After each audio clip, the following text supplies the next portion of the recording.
penyebabnya, penyebab Islam masuk ke Nusantara berkembang dengan cepat, yaitu yang pertama, syarat untuk memeluk agama Islam sangat mudah. Dengan mengucapkan lafaz syahadatain resmi menjadi pemeluk Islam. Bagaimana maksudnya? Jadi maksudnya adalah misalkan yang bukan Muslim masuk ke Indonesia, masuk ke agama Islam, hanya mengucapkan lafaz, setelah mengucapkan lafaz mereka resmi menjadi pemeluk agama Islam. Dan yang kedua, Islam tidak mengenal pembagian kasta sebagaimana ajaran agama yang berkembang sebelumnya di Nusantara. Jadi di agama Islam masing-masing tidak memandang kasta, mau kaya mau miskin, mereka sama semuanya. Nah, itu yang kedua. Terus yang ketiga, dakwah Islam dilakukan dengan jalan damai, bukan kekerasan ataupun peperangan. Jadi dakwah Islam itu dilakukan secara berdamai, tidak secara berperang, bermusuh-musuhan. Nah, itu yang ketiga. Terus yang keempat, setiap Muslim yang datang ke Nusantara memiliki motivasi untuk berdakwah dan menyebarkan agama Islam, menyebarkan ajaran agama Islam. Jadi maksudnya bagaimana? Seperti ulama, ustazah yang berceramah di mana-mana, mereka menyebarkan agama Islam kepada masyarakat pemeluk Islam ataupun yang bukan non-Islam. Lalu yang kelima, banyaknya raja Islam di berbagai wilayah Indonesia ikut berperan aktif melaksanakan dakwah rakyat kepada rakyatnya, sama seperti tadi. Yang berperan aktif itu seperti ulama, ustazah yang berceramah, berdakwah di mana-mana, melaksanakan dakwah kepada masyarakat. Jadi yang mendengar adalah masyarakat Islam maupun non-Islam mungkinnya. Terus yang keenam, upacara dalam agama Islam lebih sederhana dibandingkan agama sebelumnya. Jadi upacaranya kita itu Islam seperti Maulid Nabi, puasa, begitu acara-acaranya yang sederhana. Itu penyebab masuknya Islam mudah diterima dan berkembang dengan cepat. Tapi ada beberapa jalur masuknya Islam di Indonesia. Jalur pertama yaitu adalah jalur perdagangan.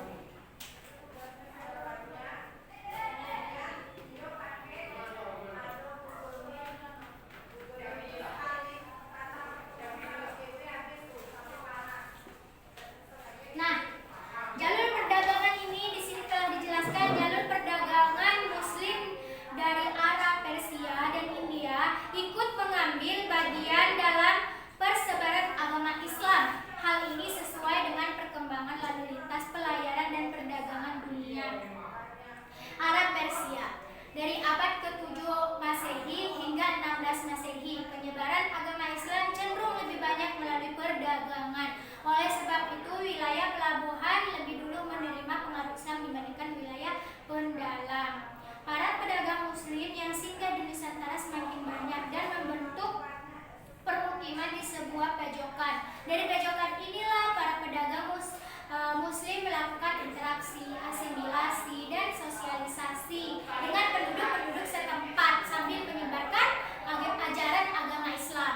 Jadi jalur perdagangan, masuknya Islam ke Indonesia itu juga melalui yang pertama jalur perdagangan. Terus jalur yang kedua yaitu jalur pernikahan. Yang kedua jalur pernikahan.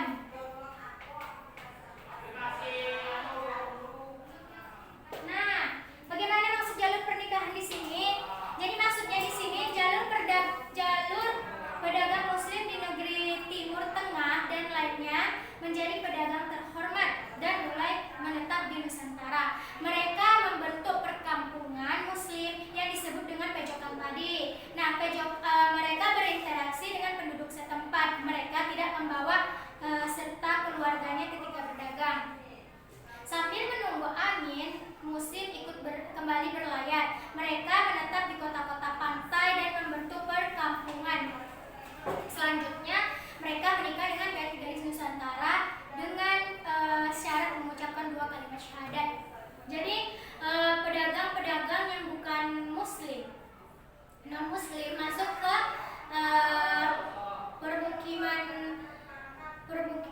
pemukiman Indonesia khususnya di Nusantara, dia berdagang, tapi mereka berdagang tidak membawa keluarganya, karena mereka hanya ingin berdagang dan membentuk interaksi dengan penduduk-penduduk setempat. Setelah itu mereka menikah dengan gadis-gadis Nusantara hanya dengan mengucapkan dua kalimat syahadat. Nah, Islamisasi melalui jalur pernikahan lebih menguntungkan ketika mereka menikah anak para raja atau adipati. Jika para raja dan adipati telah memeluk agama Islam, rakyatnya pun akan memeluk agama Islam. Jadi sebuah keuntungan juga dari jalur pernikahan. Nah, sudah dua jalur, yang pertama jalur perdagangan, yang kedua jalur pernikahan. Sekarang kita masuki jalur yang ketiga, yaitu jalur pendidikan. Jalur pendidikan. Oke.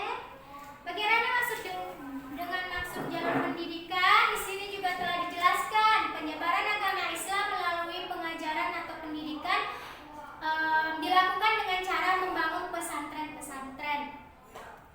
Pendidikan Islam diselenggarakan oleh guru-guru agama, kiai, ulama di pondok-pondok pesantren. Nah, pesantren sendiri ini merupakan lembaga yang penting dalam penyebaran agama Islam. Pesantren merupakan tempat pembinaan calon guru agama, kiai, dan ulama, penerus-penerus yang telah mengajarkannya. Nah, para santri yang telah mengayam pendidikan di pondok pesantren tersebut akan kembali di daerah masing-masing dan mengajarkan ilmunya kepada Islam, kepada masyarakat setempat, tempat daerahnya. Jadi ketika mereka pulang dari pondok, setelah pulang ke pondok, pulang ke daerah-daerahnya, kampung halamannya, mereka menyebarkan ajaran agama Islam yang telah diajarkan oleh para ulamanya, kiai atau ibu guru agamanya selama di pondok pesantren. Nah, itu jalur pendidikan. Terus jalur keempat, yaitu jalur kebudayaan. Jalur kebudayaan.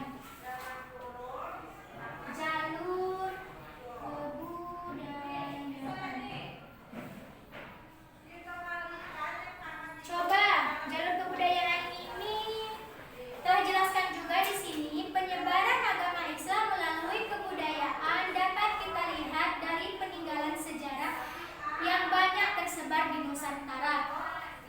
Jadi dari jalur kebudayaan ini banyak sekali peninggalan sejarah yang tersebar di Nusantara. Peninggalannya bagaimana seni budaya tersebut, antara lain yaitu seni bangunan, seni pahat, seni tari, seni musik, seni sastra, seni arsitektur. Seni arsitektur ini seperti bangunan masjid dan ukiran-ukirannya masih bercorak budaya Hindu-Buddha. Seni arsitektur ini dapat dijumpai seperti di Masjid Agung Demak, Masjid Agung Banten, Masjid Baitur Rahman Aceh, dan Masjid Ternate. Itu peninggalannya. Nah, menunjukkan bahwa Islam tidak meninggalkan budaya masyarakat yang telah ada, tetapi justru memeliharanya. Jadi mereka tuh peninggalan sejarah kebudayaan yang telah ditinggalkan, mereka tidak meninggalkan begitu saja, tetapi mereka memelihara peninggalan tersebut. Itu melalui jalur kebudayaan. Terus masuk lagi yang kelima, pendirian kesultanan. Jalur pendirian kesultanan. Jalur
Nah,